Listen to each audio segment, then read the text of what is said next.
Assalamualaikum warahmatullahi wabarakatuh. Salam sejahtera, selamat pagi buat kita semua. Baiklah, di sini kami akan mempresentasikan hasil diskusi kami, yaitu yang berjudul tentang pendidikan di Australia. Izinkan kami untuk memperkenalkan diri kami.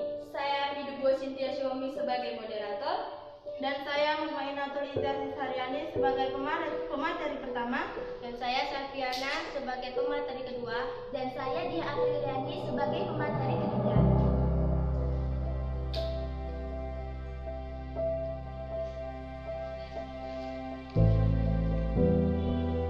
Pendidikan kewarganegaraan di Australia. Sebelum masuk ke pendidikan kewarganegaraan di Australianya, ada baiknya kita mengetahui sisi dari pengertian dari Australia. Australia adalah sebuah negara industri yang demokratis dan sistem pendidikannya banyak kesamaannya dengan sistem pendidikan negara-negara lain, khususnya di negara-negara persemakmuran. Nama asli dari Australia adalah Commonwealth of Australia yang beribu kota Canberra. Kedatangan manusia pertama kali terjadi setidak-tidaknya 40.000 tahun yang lalu melalui proses migrasi dari Asia. Australia sangat jarang penduduknya karena dulunya luasnya itu 7,7 juta kilometer persegi dan berpenduduk 19.357.594 jiwa pada tahun 2002.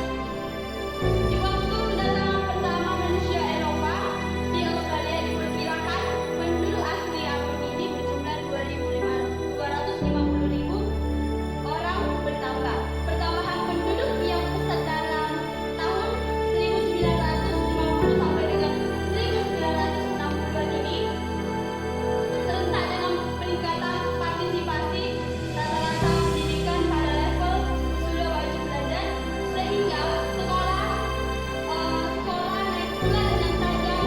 Dengan demikian biaya pendidikan untuk bersekolah juga naik dan bahasa yang digunakan adalah bahasa Inggris. Australia adalah negara yang kaya.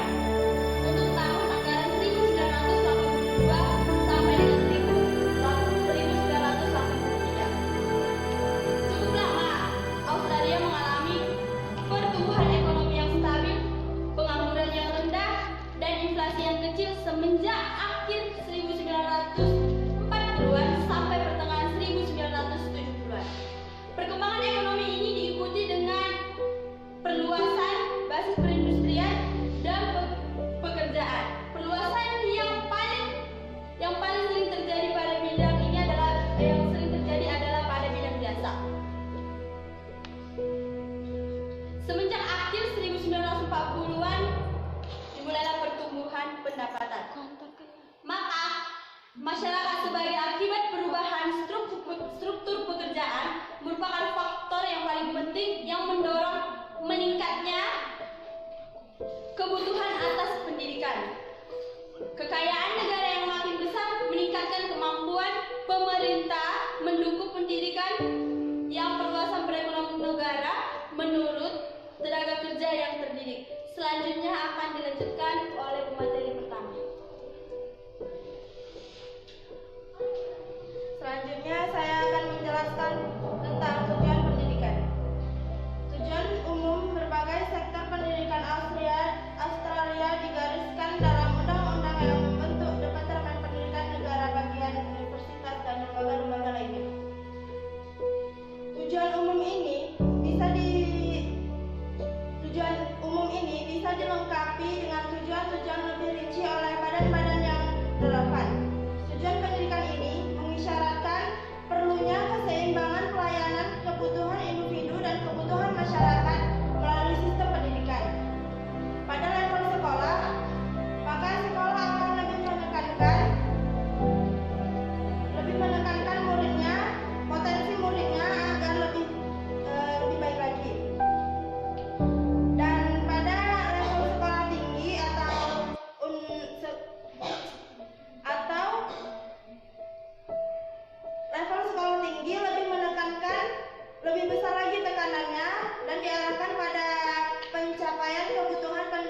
di Australia mulai sekolah pada umur 4,5 tahun sampai dengan 5,5 tahun.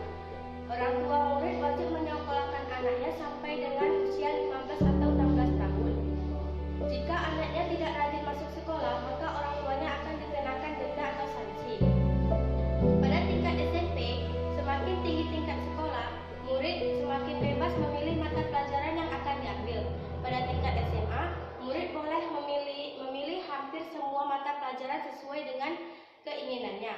Sebagian besar dari SMP dan SMA juga menawarkan mata pelajaran yang bersifat kejuruan. Di Australia dibagi menjadi dua kelompok. Yang pertama, berafiliasi pada agama, dan yang kedua, berafiliasi kepada agama. Tidak berafiliasi kepada agama. Selanjutnya akan dilanjutkan oleh dia.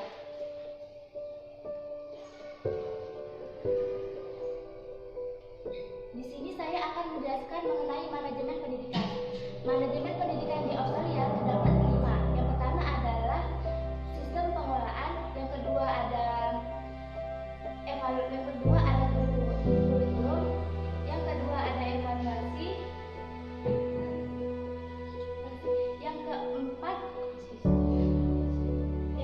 ada sistem evaluasi, yang kelima ada bimbingan konseling. Saya akan menjelaskan mengenai manajemen pendidikan di Australia. Yang pertama ada sistem pengelolaan. Sistem pengelolaan di Australia di semua negara bagian kecuali Australia Capital Territory (ACT), sekolah dasar dan sekolah menengah dikelola oleh Departemen Pendidikan. Yang kedua ada pendanaan semua public school, bebas biaya sekolah. Yang kedua itu ada keuangan. Jadi di keuangan itu pendanaan semua public school, bebas biaya sekolah. Namun para orang tua yang menyuruhkan anak di sekolah negeri biasanya diminta untuk membayar secara sukarela yang tidak berhubungan. Yang ketiga ada kurikulum. Kurikulum ini ditetapkan di semua negara bagian ACT, kecuali negara ACT. Kurikulum ditetapkan oleh Departemen Pendidikan. Namun di ACT terdapat sistem manajemen sekolah berbahasa manajemen di mana pihak sekolah tanggung jawab atas pembuatan kurikulum. Yang kelima ada evaluasi. Tujuan nasional di Australia yaitu National Assessment Program Literasi Numeracy baru dimulai pada tahun 2003. Ujian nasional ini biasanya dilakukan pada bulan Mei dan diikutsertakan oleh murid-murid kelas 3, 5, 7, dan 9. Yang kelima ada bimbingan konseling. Pada tingkat sekolah menengah terdapat seorang konselor yang bekerja full time di sekolah, dan pada tingkat SD juga ada konselor yang bekerja dan pada SD juga biasanya tidak ada konselor yang bekerja pada sekali seminggu atau 2 kali seminggu sekali. Konselor di sekolah harus berkualifikasi agar siswa pun itu nyaman berbicara dengan konselor dan dapat memecahkan masalah-masalah konselor.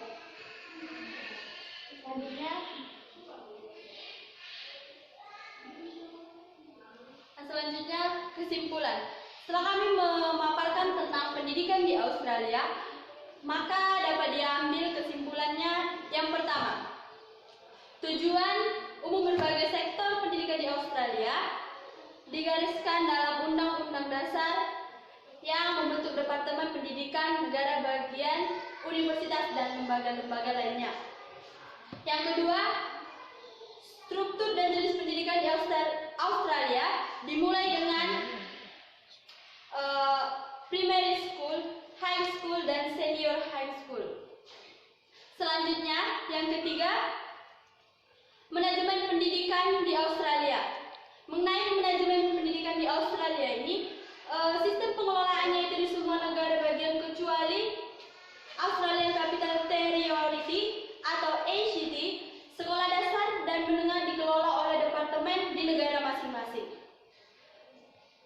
Semua public school bebas biaya, namun para orang tua yang menyekolahkan anaknya di sekolah negeri biasa diminta untuk membayar sukarela, tidak seperti yang di ACT tadi, yaitu dibayar oleh negara bagiannya masing-masing.